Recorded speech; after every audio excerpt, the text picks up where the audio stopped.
Bonsoir, bienvenue à Café Noir, à notre regard sur le monde. Je suis Gilbert Dawed des éditions Avatar.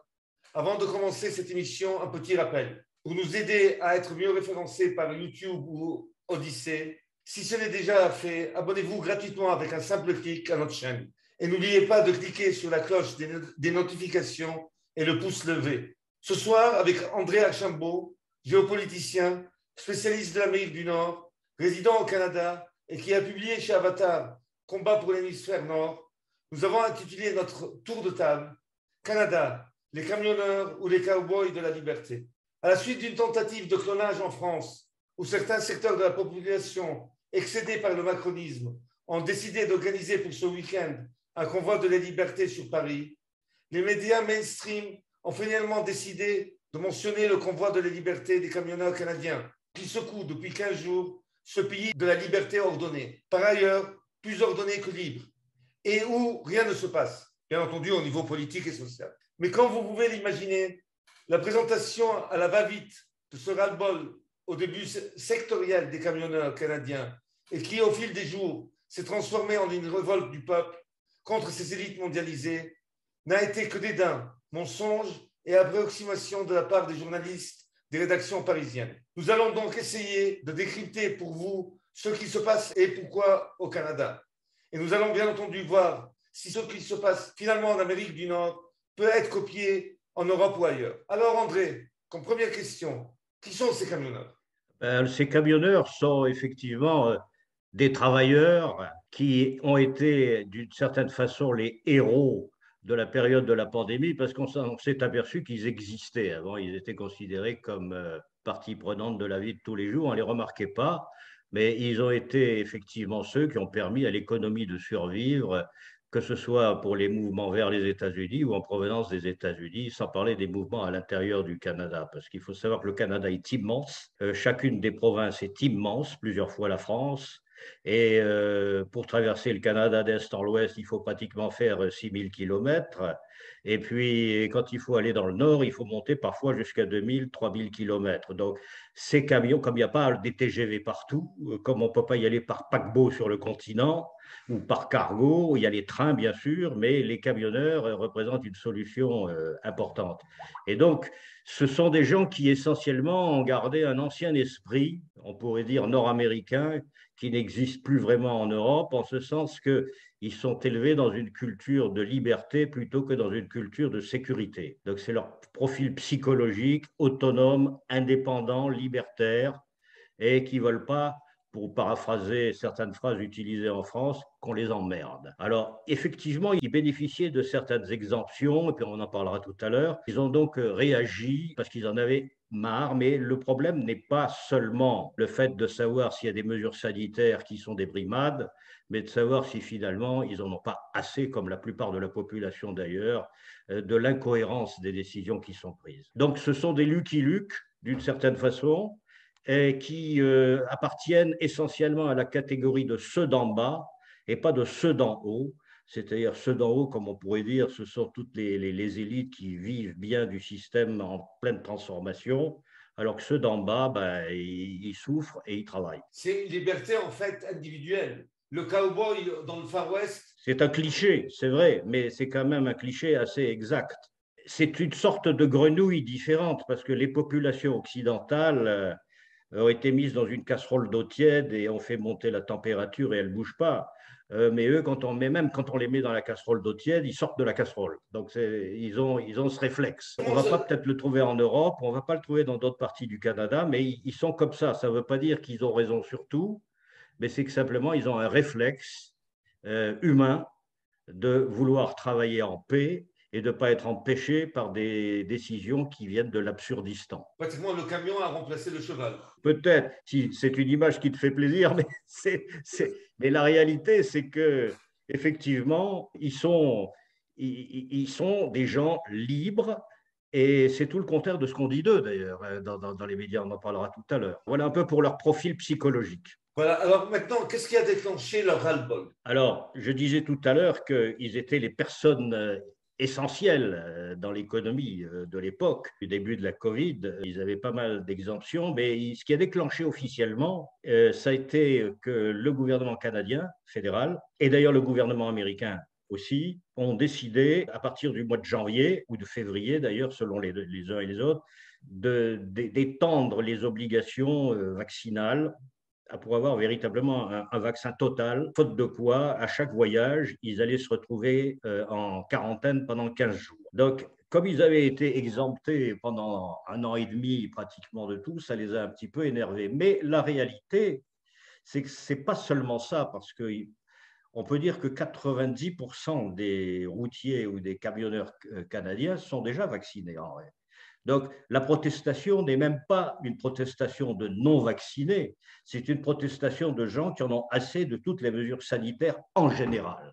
Parce qu'il n'y a pas que ça, il y a les masques, il y a toutes sortes de réglementations différentes.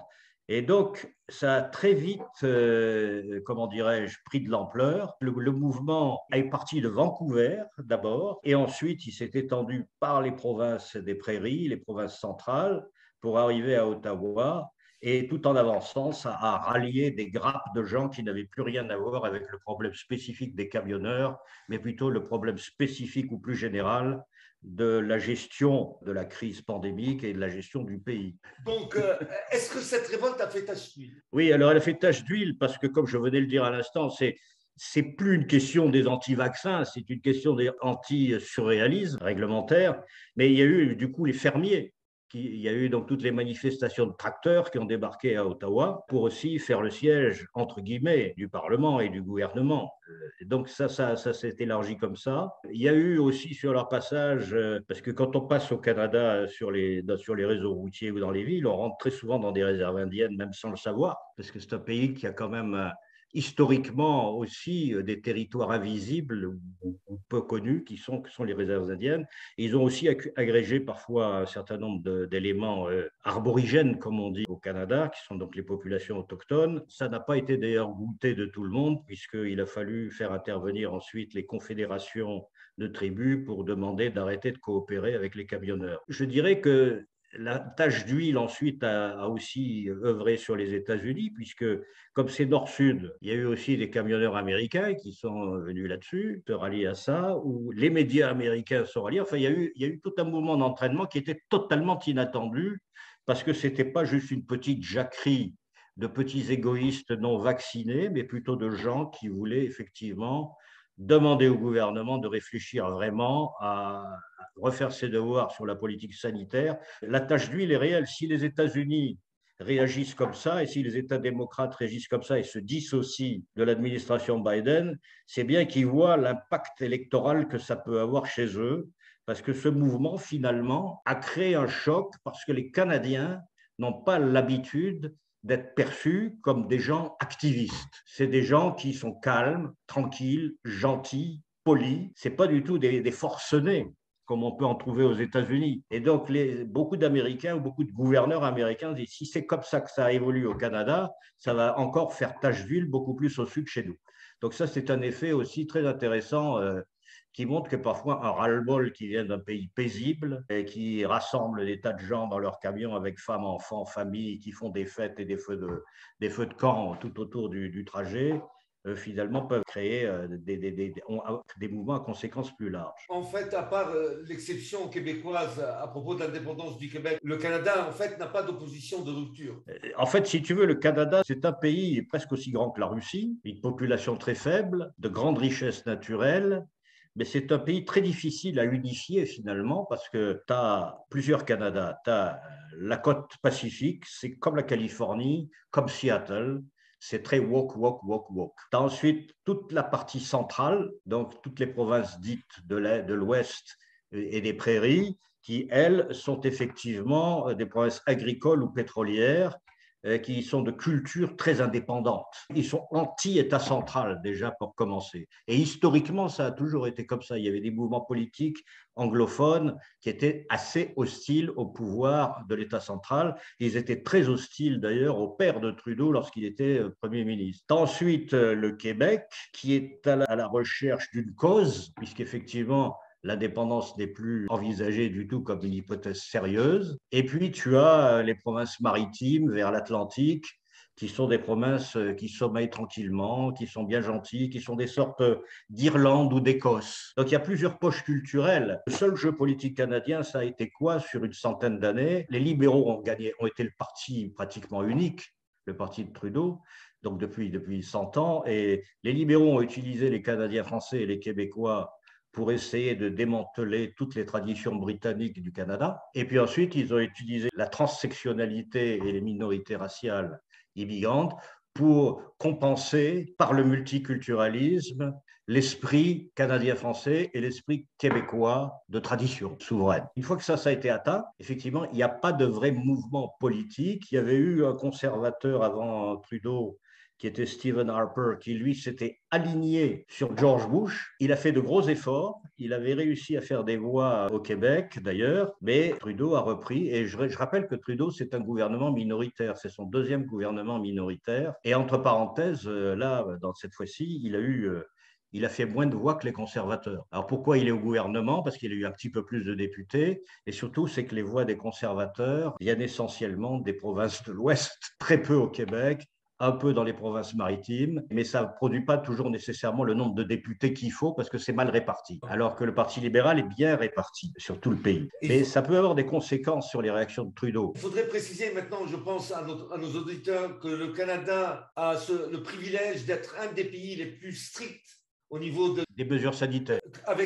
D'ailleurs, avec l'Australie et la Nouvelle-Zélande, et bien entendu en Europe, de l'Italie et la France. Avec des variantes de province quand même, mais il y a le fédéral qui, lui, est très strict. En tout cas, on ne rentre pas dans le pays, on n'en sort pas sans passer par ces mesures sanitaires. Voilà. On ne peut pas prendre un avion d'une province à l'autre sans passer par ces mesures sanitaires. C'est quand même assez strict, mais les provinces, elles, sont plus proches de leurs électorats et elles réalisent quand même que parfois, il faut assouplir. Tu vois, le Québec a la réputation d'être très dur, mais en réalité, le gouvernement du Québec est un gouvernement très pro-business, PME, et il n'attend qu'une chose, c'est d'arriver à trouver un moyen d'équilibrer entre la liberté des gens et la sauvegarde de son système hospitalier qui a fait l'objet de désinvestissements pendant 30 ans avant son arrivée au pouvoir, pour lui donner un peu un certain crédit. Donc c'est ça qui les avait rendus un peu stricts, ce qui n'est pas le cas de tous les pays. Quelle a été la réaction du Premier ministre canadien Justin Trudeau? C'est une réaction intéressante parce qu'il a d'abord disparu de la circulation. Il a fait comme le tsar de Russie, quoi. Il est parti quand Napoléon est arrivé. Bon, il avait apparemment attrapé la Covid, ou sa femme avait attrapé la Covid. Enfin, donc, il était en isolation et il est intervenu assez rapidement et peut-être un peu trop rapidement, sans avoir bien analysé la situation. Oui, il a dit deux choses. Il a fait l'apologie des bonnes manifestations comme il faut les faire. Et il a dit que lui-même, d'ailleurs, était tout à fait pour l'expression de la colère publique. Il l'avait fait en participant aux manifestations, par exemple, de Black Lives Matter, mais que dans ce cas précis, ces manifestations n'étaient pas légitimes. Alors, il a utilisé plusieurs arguments. Premièrement, que c'était une manifestation de camionneurs minoritaires, donc c'était essentiellement un prétexte de détourner le phénomène et de faire pression sur le gouvernement fédéral. Il a ensuite utilisé pour argument ce qu'on avait utilisé pour Trump en janvier 2021, l'argument de la sédition et surtout du racisme. C'est important, c'est que les camionneurs ont été campés en raciste et en révolutionnaire séditieux. Et il a pu tirer argument du fait, parce qu'il faut dire les choses telles qu'elles sont, c'est qu'il y a eu un ou deux drapeaux confédérés, et il y a eu un drapeau avec swastika. Alors, est-ce que c'était un fou qui ne comprenait pas ce qu'il faisait, ou est-ce que c'était un provocateur qui attendait d'être pris en photo avec pour que ça soit médiatisé? On ne le saura pas, mais la réalité, c'est que ça a été médiatisé comme ça, et que ça a créé une réaction d'ailleurs de surcolère des camionneurs qui ont trouvé que c'était profondément injuste de se faire taxer de crypto-fascistes ou de crypto-nazis. Alors, partant de ce raisonnement, de la réaction de Trudeau, il y a eu toute une cascade, effectivement, qu'il faut bien comprendre parce que son agressivité s'explique peut-être par deux choses. D'une part, parce qu'il est mordu dans le dos, pour ne pas dire au postérieur, par un candidat potentiel qui pourrait prendre le parti libéral et lui le priver de pouvoir. Il s'agit de Mac Carney, qui a été le président de la Banque centrale canadienne et ensuite de la Banque centrale anglaise et qui vit maintenant à Ottawa et qui travaille dans la grande banque. Donc ce Mac Carney, c'est le parti mondialiste, la compétence en plus par rapport à Trudeau, qui est plus, lui, une figure allégorique, artistique, c'est un acteur en quelque sorte. Donc ça le gêne beaucoup. Et le deuxième aspect, on en reparlera peut-être tout à l'heure, c'est qu'il réalise qu'il y a une modification de la nature du Parti conservateur. Avant, le Parti conservateur était facile à battre parce que c'était un parti réac économique. C'était un parti qui n'osait pas s'affirmer vraiment comme conservateur. Il s'appelait les conservateurs progressistes, qui essentiellement avaient honte d'être conservateurs et voulaient être des libéraux en mieux. Tandis que là, ce mouvement-là crée une lame de fond à l'intérieur des provinces de l'Ouest et peut-être même du Québec, sait-on jamais, ou d'autres provinces, où tous les gens d'en bas qui sont fatigués par des mesures qui leur sont imposées, dont ils se demandent si elles ont du sens ou pas, vont peut-être se retourner vers un nouveau type de conservatisme populiste. Et d'ailleurs, le patron du Parti conservateur qui avait succédé à Stephen Harper a démissionné. Il a été remplacé par une présidente par intérim ou une dirigeante par intérim qui s'appelle Candice Bergen, qui a été prise il y a quelque temps, il y a un an, je crois, avec la casquette Donald Trump. Donc, effectivement, ça crée une tache d'huile ou une osmose nord-sud dans le mouvement populiste américain et le mouvement populiste canadien. Ça, c'est très embêtant pour Trudeau à la fois parce qu'il ne croit pas à ça, il ne veut pas de ça. Et en plus, il se dit, entre ça qui se développe, plus Carney qui est là, qui va apporter beaucoup plus de présence que j'en ai jamais apporté moi-même, il risque d'avoir quelques problèmes. Donc, je parle un peu longuement de Trudeau, mais c'est important. Donc, il est inquiet pour lui-même. Il accuse les camionneurs d'être des suprémacistes blancs, des fascistes, des racistes, etc., etc. Et effectivement, il essaie de jouer le fait que la ville est occupée. C'est une occupation, c'est une insurrection. Et le terme insurrection, insurrection, insurrection est sur tous les médias, comme d'ailleurs certains médias américains. Justement, quelle est la réaction des médias mainstream canadiens? Alors, les médias se sont empressés d'ignorer tout ce qui était sympathique dans ces manifestations, surtout les médias anglophones d'ailleurs, parce qu'au Québec, ça a été variable. Ensuite, ils ont développé la thématique du coup d'État fasciste au Canada, de l'occupation, de la complicité de la police au départ, même dans certains cas, et de la main de Poutine derrière tout ça. C'est-à-dire qu'une fois de plus, Poutine est responsable des problèmes internes des pays d'Amérique du Nord, comme il l'avait été pour le Brexit, ou comme en France, il va l'être avec les mouvements populistes français.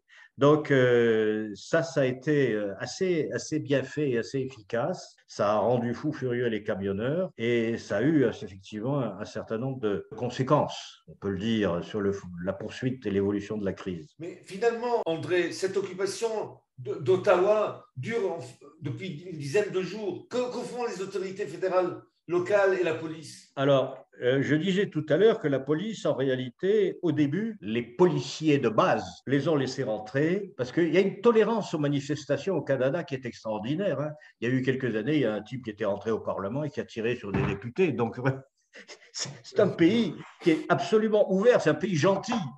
Et là, OK, vous manifestez, allez-y. Et puis, c'était bon enfant. Et puis, à la suite des réactions de Trudeau et des réactions des médias, qui sont d'ailleurs la plupart du temps des médias d'État, ou en tout cas bien influencés par un média d'État, et donc, ce qui s'est passé, c'est que le chef de la police a commencé à dire qu'il fallait lancer des enquêtes sur le financement de cette affaire, d'où venait l'argent. C'était sans doute de l'argent de l'étranger et qu'il fallait que les coupables soient identifiés, que c'était illégal, qu'il fallait vérifier si ça n'était pas illégal et que si c'était illégal, que les coupables devraient être identifiés et puis dire, ça c'était une chose. Ensuite, il y a eu la municipalité qui a pris des mesures avec la police d'interdiction. Ils ont saisi le bois de stockage qu'ils avaient apporté avec eux pour faire des feux, pour se réchauffer, parce qu'il a fait -20 pendant plusieurs jours. Là. Ils ont saisi les carburants, les bidons de carburant que les camionneurs utilisaient pour faire tourner leur moteur, pour pouvoir continuer à vivre à l'intérieur avec le chauffage du camion, avec souvent leur famille. Ils ont menacé la population de ne pas aider les camionneurs à leur apporter quoi que ce soit, y compris de la nourriture, sous peine d'être accusés de complicité à l'égard d'une mesure de sédition. Donc, ça peut monter assez vite. Et donc, il y a eu un durcissement juridique qui, pourtant, n'a pas nécessairement fait ralentir le mouvement jusqu'à présent. Justement, Facebook a immédiatement censuré la page du convoi de la liberté, malgré ses 600 000 inscrits. Mais cette fois-ci, et c'est une nouveauté, même GoFundMe a réagi. Tu peux nous expliquer ce qui se passe? Alors, GoFundMe, c'est un organisme américain, je pense qu'il est connu en Europe aussi, qui essentiellement avait été utilisé par les camionneurs pour lever des fonds. Il est plus que probable qu'il y a eu des fonds d'origine américaine là-dedans. D'ailleurs, quand il y a des manifestations au Canada qui font des levées de fonds contre le racisme ou contre le fascisme, ces levées de fonds se font comme ça, il n'y a pas de problème. Sauf que là, GoFundMe a utilisé l'argument que, un, c'était une occupation de la colline parlementaire, donc c'était insurrectionnel, que deux, c'était pas légitime, que trois, c'était financé probablement par des gens de l'étranger peu avouables. Ils n'ont pas ouvertement dit que ça serait Poutine, mais il suffit de le suggérer pour que ça se passe. Et donc, ils ont gelé, il y avait 9 à 10 millions qui avaient été levés comme ça, et ils ont surtout dit une chose absolument énorme. Ils ont dit, bon, de toute façon, si personne ne réclame les fonds, on va les donner à d'autres charities, à d'autres œuvres de bienfaisance. Alors, ils ne l'ont pas dit eux, mais d'autres l'ont dit. Ça pourrait tout à fait être Black Lives Matter et d'autres œuvres de bienfaisance. Ça a créé, alors là, une révolte surtout aux États-Unis, paradoxalement, parce que finalement, les milieux trumpiens, si j'ose dire, ou les milieux purement et simplement républicains, ont trouvé que c'était quand même une confiscation, que le dossier n'avait pas été jugé, donc on ne pouvait pas confisquer des fonds comme ça. Et le gouverneur de Floride et le gouverneur de Texas ont menacé d'attaquer en justice GoFundMe pour fraude. Alors immédiatement, GoFundMe a reculé et maintenant a automatiquement remboursé les donateurs sans pour autant naturellement conserver les fonds. Alors, ils essayent de trouver d'autres moyens pour trouver des fonds, mais ce n'est pas évident que les autres sources de levée de fonds fonctionnent parce que tout le monde va être sous l'épée de Damoclès d'être accusé de traître de parti de l'étranger, en quelque sorte. Ben justement, tu as mentionné la Floride et d'autres États américains. Est-ce qu'aux États-Unis, voisins du Canada, il y a eu des réactions politiques assez importantes? Aux États-Unis, les réactions des gouverneurs de Floride et de Texas n'ont pas ouvertement pris position pour les camionneurs, mais il y a une solidarité parce qu'il y a des camionneurs américains qui sont aussi appliqués dans ce genre de mesures. Mais ils ont surtout, par ces mesures contre GoFundMe, montré où était leur cœur, en quelque sorte. Trump, naturellement, a fait une déclaration en faveur des camionneurs. Alors, est-ce que ça leur rend service ou est-ce que ça leur nuit? Ça, c'est une autre affaire, parce que parfois, il est des endossements qui ne sont pas nécessairement bien utiles. Mais le fait est qu'il l'a fait. Biden, lui, au contraire, a dit qu'il faut, au contraire, faire jouer les lois du fédéral à fond. Il a donné conseil à Trudeau de faire ça. Donc, il y a un durcissement aussi. Ils ont peur aux États-Unis que ça aussi évolue politiquement. Et surtout, dès qu'il va y avoir des réactions concrètes sur le plan économique, parce que maintenant, il y a 3 ponts qui sont fermés, ou 2 ponts, je ne sais plus, mais chaque pont fait 25% du trafic. Il faut préciser des ponts de la frontière de passage entre le Canada et voilà, c'est ça. Donc ça veut dire que effectivement, ça peut si ça reste occupé comme ça pendant longtemps. Ils ont essayé aussi à Ottawa d'ailleurs pour la petite histoire, c'est drôle. C'est plutôt drôle ça. C'est dire quand même le côté bon enfant d'une certaine façon, c'est qu'ils ont fait appel à une société de dépanneuses, les grandes dépanneuses géantes là, pour sortir les camions. Et la société a répondu qu'elle ne pouvait pas parce que tous ses employés étaient malades de la Covid. C'est assez cocasse. Donc alors, ils ne pourront pas toujours trouver des arguments comme ça. Il va y arriver un moment où il va y avoir l'armée qui va débarquer. Ils peuvent très bien utiliser la loi sur les mesures militaires. Hein. Il y a déjà l'état d'urgence en ville. Ça peut s'étendre au-delà de ça. Et donc, ça peut être récupéré différemment, cette manifestation, c'est vrai. Mais aux États-Unis, effectivement, on voit beaucoup. Alors, le soutien aux États-Unis vient du grassroots, des sites qui, tôt ou tard, vont rentrer sous la nouvelle ombrelle du nouveau média social qui risque d'être créé au printemps par les amis de l'homme orange. Mais autrement, il y a effectivement certains commentateurs de Fox News qui, eux, quotidiennement, font la rectification de l'information de la journée telle que déformée par les grands médias habituels, parce que c'est une chose de dire que ce n'est pas raisonnable de bloquer une ville, de faire du bruit la nuit, d'être un peu souple, etc. Mais c'est une autre chose aussi de les accuser d'être Satan. D'autant plus que Trudeau a dit non, je ne vais pas leur parler. Ce qui se passe aussi, et si j'ai oublié de le dire, c'est qu'il y a quand même maintenant au sein du Parti libéral, il est coincé parce que d'un côté, Mark Carney dit il faut utiliser la ligne dure contre les camionneurs. Et de l'autre, il y a 2 ou 3 députés libéraux qui sont assez connus qui disent il faut maintenant composer, au moins leur parler. On ne va pas juste leur dire je ne veux pas vous parler et je vais encore mettre plus de mesures. On va leur dire parlez-moi de vos problèmes, on va voir. Et puis après, si vous n'êtes pas raisonnable, eh ben, on utilisera à ce moment-là le Colt. Mais avant, non. Donc un gouvernement, normalement, doit essayer de faire ça comme ça. Cela dit, au début, il y a eu une panique de la part du gouvernement fédéral. Ils ont eu peur parce que peut-être qu'ils ont été aussi auto-intoxiqués parce ce qu'ils voient aux États-Unis, quand aux États-Unis, 90% de l'establishment et des classes bourgeoises pensent qu'il y a eu un coup d'État en janvier 2021, que les gens ont envahi le Congrès pour égorger, j'exagère à peine, les parlementaires en session. Alors que, naturellement, si tu creuses plus, tu vas peut-être trouver d'autres versions de la vérité. Certaines étant vraies, certaines étant beaucoup moins vraies. Alors, donc, il est possible qu'ils aient eu peur de ça, parce que la police n'était pas aussi puissante qu'aux États-Unis. Il y avait quelques flics, alors ils se sont renforcés depuis, naturellement, avec l'état d'urgence municipale. Alors, il y a eu effectivement quelques inculpations pour violence, mais on ne sait pas lesquelles. Mais il y a eu surtout plusieurs centaines d'inculpations pour essentiellement des infractions au code de la route. Le klaxon, le mauvais stationnement, la ceinture. Enfin, c'est du harcèlement, en quelque sorte, parce que chaque fois, il y a des amendes. Mais effectivement, ils ont joué cette carte comme ça. Est-ce qu'il y a eu un risque de récupération de ce mouvement qui est parti de la base, mais qui, comme les Gilets jaunes en France, ne semble pas avoir une direction centralisée?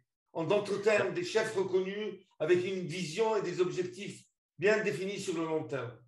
C'est un peu qui manipule qui, quoi, parce qu'effectivement, il y a un mouvement réel de la base. C'est sûr que les Gilets jaunes, c'est une chose, mais quand il y a 800 poids lourds ou 1000 poids lourds, c'est comme si c'était des divisions blindées, quoi. Donc, c'est quand même pas pareil. Et il faut bien préciser que les poids lourds et les camions au Canada et aux États-Unis ne sont pas comme nos camions. C'est des monstres, effectivement, parce que justement, les gens passent des heures et des heures dedans.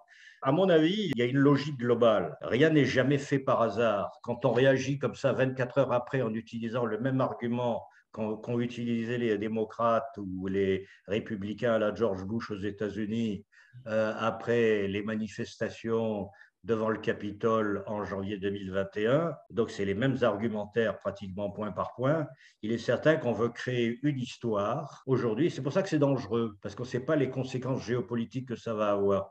D'une part, on veut créer une histoire de politique intérieure dans laquelle on a 50% de fascisants ou de nazifiants à l'intérieur de nos propres territoires. Et l'histoire bis, c'est que ces gens-là, ils sont essentiellement les enfants de Poutine, lequel veut envahir l'Ukraine.